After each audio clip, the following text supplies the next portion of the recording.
சித்தகுரு நித்யானந்தாயை நமः. ஓம் சித்தகுரு நித்யானந்தாயை நமः. ஓம் சித்தகுரு நித்யானந்தாயை நமः. அடுத்தது ராகு தசை நடத்தும் போது, நம்ம ராகு தசை நடத்தும் போது அப்படிங்கிறத இதுக்கு முன்னாடியே தனியாகவே பேசியிருக்கேன்.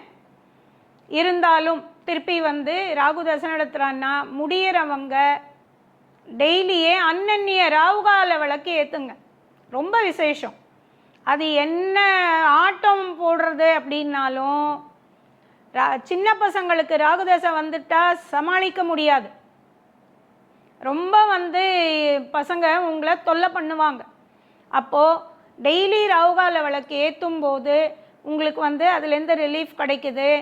டெய்லி ராகுகால விளக்கு எனக்கு ஏற்ற முடியாது அப்படின்னா நீங்கள் அதை ஒரு ஜோசியர்கிட்ட தெரிஞ்சுக்குங்க.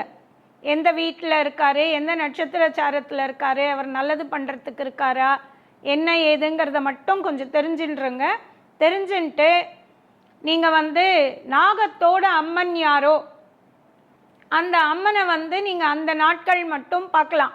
இல்லை நான் ஜோசிக்காரங்களை போய் பார்க்குறதா இல்லை அப்படின்ட்டிங்கன்னா, ராகுதசை நடக்குதா, பக்கத்தில் யார் நாகத்தோட அம்மனோ அவங்கள நீங்கள் என்றைக்கெல்லாம் முடியுமோ போய் பார்த்து அந்த அம்மாவுக்கு அர்ச்சனை பண்ணுறது, எப்பயானா ஒரு தடவை ஒரு புடவை வாங்கி கொடுக்கறது, வருஷத்தில் ஏதோ ஒரு தடவை 2 தடவை அபிஷேகத்துக்கு முடிஞ்சால் கொடுக்கறது, இப்படி அவங்களோட ஒரு ஒரு உறவு முறையை நீங்கள் வளர்த்துக்கணும்.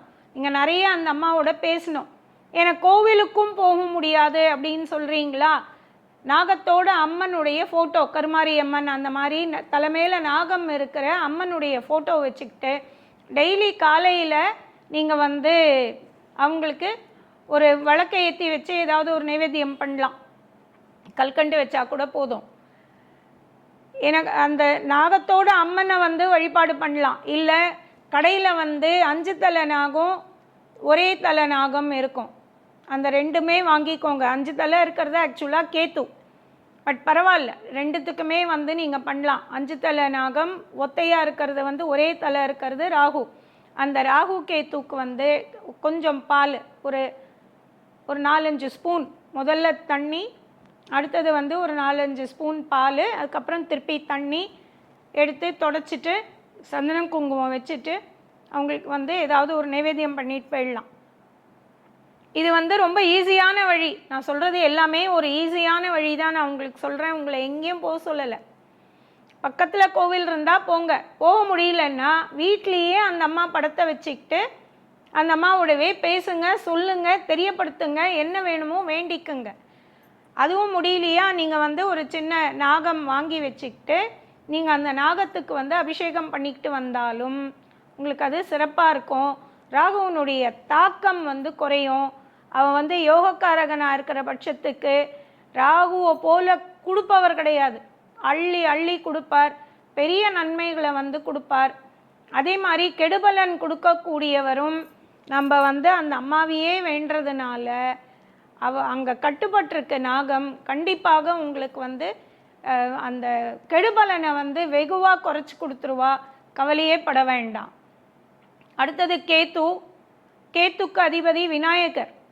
பிள்ளையாரை பிடிச்சா போதும். நீங்கள் விநாயகருடைய தொப்பையில் பார்த்தீங்கன்னா அந்த நாகம் வடிச்சிருப்பாங்க. அவர் கட்டி அடக்கி வச்சிருக்காரு, அதை இடுப்பில் பெல்ட் மாதிரி கட்டிக்கிட்டார். ஸோ அங்கே கேத்து கட்டுப்பட்டிருக்கு பிள்ளையார்கிட்ட. ஸோ பிள்ளையார்கிட்ட என்ன வேண்டினாலும் நடக்கும், பிள்ளையார்கிட்ட வேணா மட்டும்தான் நடக்கும். நீங்கள் கேத்துவை தனியாக போய் பிரீத்தி பண்ணுறத விட, ஏன்னா நச்சு பாம்பு தலையில் தான் விஷம், ராகு வால் தான், அதனால் அது பரவாயில்ல, ஈஸியாக சமாளிச்சிடலாம். கேத்துவை சமாளிக்கிறது ரொம்ப கஷ்டம். கேத்துக்கும் உலகியல் வாழ்க்கைக்கும் சம்பந்தமே கிடையாது. அதனால் கேத்து தசை நடக்கும்போது நம்ம எது கேட்டாலும் கேத்துக்கிட்ட டைரெக்டாக கேட்டால் நடக்காது. அதனால் கண்டிப்பாக பிள்ளையார் அப்படிங்க, பிள்ளையார்கிட்ட எதுவானாலும் தெரியப்படுத்துங்க, சூரத்தேங்காய் விடுங்க, பிள்ளையாரை பிரதட்சணம் பண்ணிட்டு வாங்க. பிள்ளையாரப்பா பிள்ளையாரப்பா பிள்ளையாரப்பான்னு எதுவாக இருந்தாலும் பிள்ளையாரப்பா கிட்ட தெரிவிச்சுக்கிட்டே இருங்க. சித்ராகுப்தன் கோவிலுக்கு போகலாம். இதில் காஞ்சிபுரத்தில் சித்ராகுப்தன் கோவில் இருக்குது, அது கேத்து பரிகார ஸ்தலம். அங்கே போகிறதானா போகலாம், இல்லை கீழ்பெரும்பள்ளம் போகிறதானா போகலாம். போகணுன்னா போயிட்டு வாங்க, பட் பிள்ளையாரே போதுமானது. ரொம்ப ஒரு கெடுபலன் கொடுக்கக்கூடிய ஒரு கேத்துவாக இருந்தால் கேட்ஸ் ஐ விற்கும். ரொம்ப காஸ்ட்லி கேட்ஸ் ஐலாம் வாங்காதீங்க, கொஞ்சம் கம்மி குவாலிட்டி கேட்ஸ் ஐ விற்கும். அது வந்து ஒரு 1000 ரூபாய்க்கு உங்களுக்கு கிடைக்கும். நல்ல கொஞ்சம் சைஸே வந்து ரொம்ப நல்ல குவாலிட்டி கிடையாது, சுமாரான குவாலிட்டி. நம்ம அது பரவாயில்ல, நம்மளுக்கு உண்டியில் தான் போட போகிறோம். அதை வந்து பாக்கெட்டில் வச்சுக்கோங்க, உங்கள் உடம்புல படுற மாதிரி வச்சுக்கோங்க. வச்சுக்கிட்டு நீங்கள் வந்து ஒரு வாரம் மாதிரி 10 நாள் வச்சுக்கோங்க. அதை வச்சுட்டு சித்ராகுப்தன் கோவிலில் வந்து உண்டியில் போட்டுட்டு வந்துடலாம். இதுவும் வந்து கேத்துக்கு ஒரு நல்ல பரிகாரம். இந்த மாதிரி வந்து நீங்கள் அந்தந்த தசை நடக்கும்போது இதே தான் புக்திக்கும். யார் தசை நடத்துகிறாரோ அவர், அப்போ யார் புக்தி நடத்துகிறாங்களோ, புதன் புக்தி நடத்துகிறாருன்னா அப்போ பெருமாளையும் கவனிக்கணும். சுக்கிரதசை புதன் புக்தின்னா அப்போ பெருமாள் தாயார் 2 பேரையும் கவனிக்கணும். இப்படி நீங்கள் அந்த தசை நடத்துகிறவர் யார், புக்தி நடத்துகிறவர் யாருன்னு பார்த்து நீங்கள் அவங்க 2 பேருக்கும் வழிபாடு பண்ணிக்கிட்டு வந்தால் கண்டிப்பாக வந்து நற்பயன்கள் உங்களுக்கு கிடைக்கும். கெடுபலன்கள் இருந்தாலும் அது வந்து வெகுவாக குறைஞ்சிரும். இதை ஃபாலோ பண்ணிக்கிட்டு வாங்க, கண்டிப்பாக வந்து உங்களுக்கு ஒரு 60% ரிசல்ட் இந்த ஒரு விஷயத்துக்கே உங்களுக்கு கிடச்சிரும். உங்களுக்கு வந்து ஒரு பெரிய நிம்மதியும் சந்தோஷமும் இதில் உங்களுக்கு கண்டிப்பாக கிடைக்கும். இந்த வீடியோ உங்களுக்கு பிடிச்சிருந்தா லைக் பண்ணுங்கள், ஷேர் பண்ணுங்கள், கமெண்ட் பண்ணுங்கள், மறக்காமல் சப்ஸ்கிரைப் பண்ணிடுங்க, அந்த பெல் பட்டனையும் கிளிக் பண்ணிடுங்க.